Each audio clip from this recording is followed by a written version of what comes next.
there everyone, thanks so much for tuning in to the second week of my YouTube channel. I first wanted to start with a fast fact, and I thought this would be kind of fun because like I said last week, I want you to get to know me better. And so sometimes it's fun to have a fact that might include running, might not include running. But anyways, this week's fast fact is that we have 2 great horned owls nesting within a half mile of our house. And so every day, Athens and I walk down the path and we look at the baby owls. And they're so cute and they're getting pretty big and they have the tiniest little nest. It's like completely shocked me, but my history liking birds goes way, way back. And in fact, when I was little, I had 2 of my nicknames were Tweety and Mealybird. And both of those were related to my love of birds. And I still, to this day, my parents call me Tweety, and I have a friend who calls me Mealybird.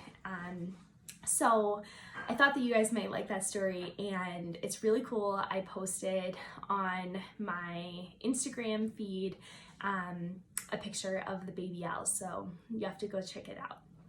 All right, so moving on to today's topic, I am so pumped because I got 24 requests of things to talk about after I put that out there last week, that I'm looking for ideas of what you want to hear. So be sure, if at the end of this you feel compelled because there's something that you want to learn about, to message me or write a comment beneath the YouTube video and let me know what topics you want to hear about. I'm making a list and I am looking to address and talk about a lot of those in the future. So today we are going to discuss heat training, and I think this is so important because it's May and it's starting to get hot out there. This morning I had a workout and it wasn't too warm yet, but I also started at 6:30. And so I wanted, while I was running, to think kind of through some of those tips that I have in terms of how to prepare for running in the heat, how to train in the heat, how to adjust in the heat. And I started to realize that I have been able to utilize these, and they've really helped set me up for success. So I think it'll be really helpful to share with you. So without any further delay, let's jump right into some of these ideas. The first is to remember that it takes about 7 to 10 days of consecutive heat training for the body to start adjusting. And what happens with heat training is it's an additional stress for your system, and your body has to bring the blood to the surface so that it can cool more efficiently, so that you can run and train effectively. And so how this works is you have to give yourself time to adapt to this new stress, because all of these physiological changes have to occur and your body has to kind of figure out what to do and how to do it, so that you can continue to perform well. And so that's why you always feel really terrible in those first few days of heat training. And one thing to note is, you've probably heard of this, but they call heat and humidity the poor man's altitude. And it's because it's such a stress on the body that it actually can give you a performance boost if you have trained in hot, humid conditions and then you go to a cooler weather race. And this is why times like the 2017 Boston Marathon, whenever it was really hot and everyone was coming off of cold winter training, a lot of times and results really suffered and were impacted because everyone's body was just not ready and not prepared for those conditions. So let's talk about a few ways to help the body adjust during this time. The first one is that if you run early, that will be super helpful. So like I mentioned, I get up and year round, I run typically around 7 a.m. every day. But getting up early, setting yourself up for success from the start, run at the coolest time of day. It's really tough if you wait till the end of the day and it's been a long day and then you go run in the heat, and it's just not going to prepare you that well for having a good training session. 2, hydrate. It's simple, but it's hard. I have hydration goals all the time where I'm trying to make sure that I'm getting in enough fluids. So I like to wake up 30 minutes at least prior to my run so that I can get in a water bottle full of electrolytes. And that just gives my body a little help and a little boost and helps me feel stronger and better on my run. Also, if you're running long or you have a hard workout planned, recently I have been taking a handheld water bottle, and I do like my first hour of my long run with my handheld water bottle. Then I come home, I fill it up, and then I head back out. So I know that I'm getting 20 ounces at least of fluids while I'm out on my run. Another option is Dylan and Athens have been biking with me on some of my long runs, and so they will bring bottles with me and then they'll just hand them to me when I'm out there. So if you have the capability to do that, that can be super helpful. I remember when I was training for the 2016 New York City Marathon, and I didn't have fluid help that day. And so what I did is I kept all my bottles at the car, and I ran 2 miles one direction, 2 miles back, got a drink, 2 miles the other way, 2 miles back, got a drink.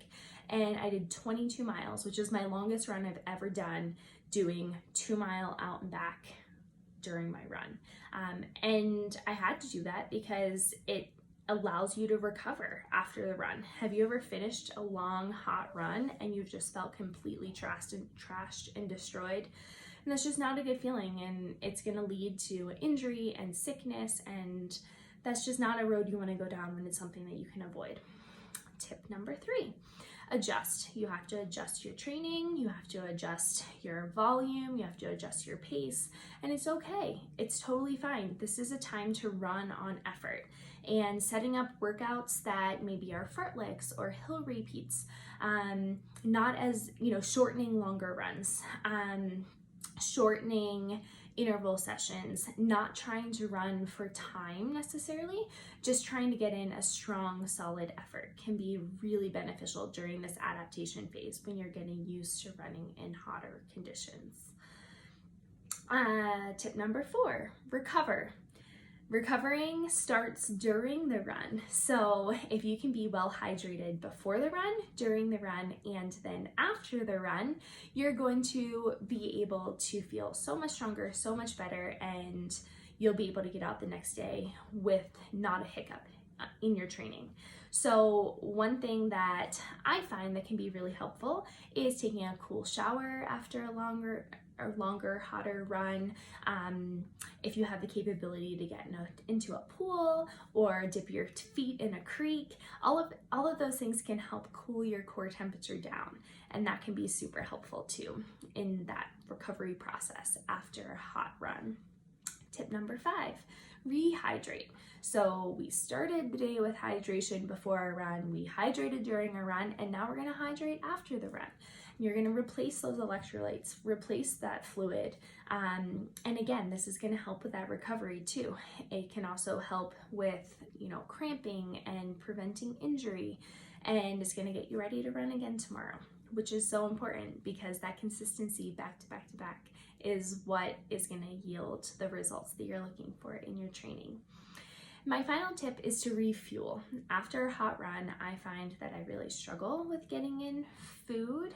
And so one thing that's super important right now is to make sure that after a long run or a harder workout that we are refueling, because after those workouts is when we see a big drop in our immune system, and we really need to keep our immune system strong and functioning well for us right now.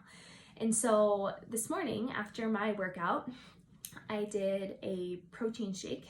So I added protein powder, collagen powder, oat milk, water, ice cubes, and banana.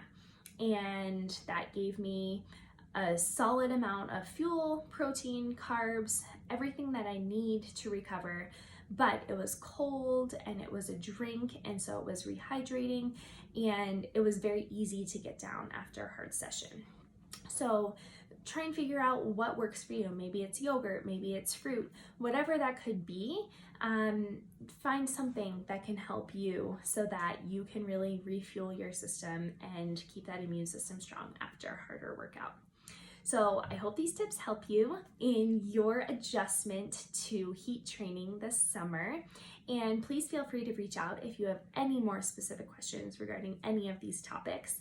Again, if you like this video, subscribe to my YouTube channel. You can also follow me on all social media platforms at Neely S. Gracie.